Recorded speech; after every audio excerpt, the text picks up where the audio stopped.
If you've purchased the ELECQ Charger along with the ELECQ Power Monitor, and your home is using a hybrid inverter to manage your solar and storage systems, don't go anywhere.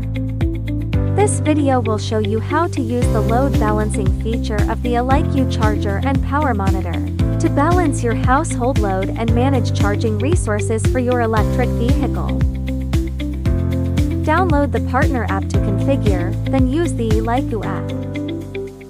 Learn more on our YouTube channel.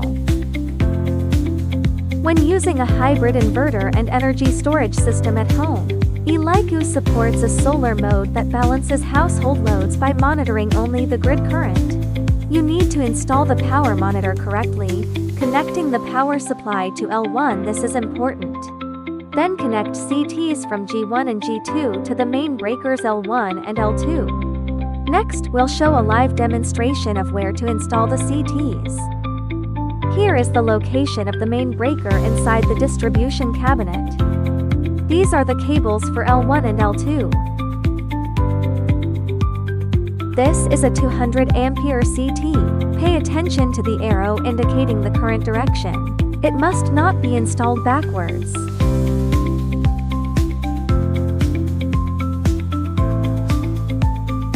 After installing the CTs on L1 and L2 in order, you have completed the wiring preparation before configuration.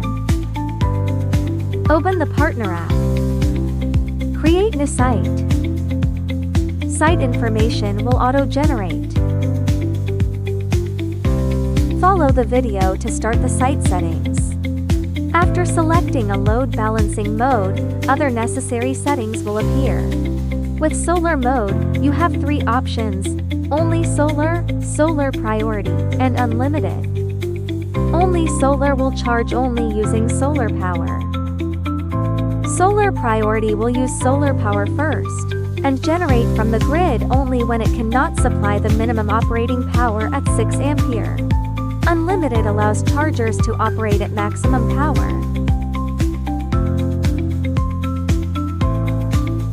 And then we go power settings, make it based on your home power system. Here are only instructions. You need to judge which option is fit for you.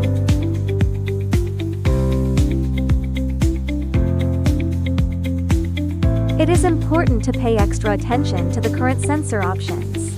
Please make sure to select the correct CD type and CD spec. Also, choose the correct option according to the wiring method of your power monitor. Next, you can proceed to complete the site setup and add the chargers. You can also customize some of the default settings.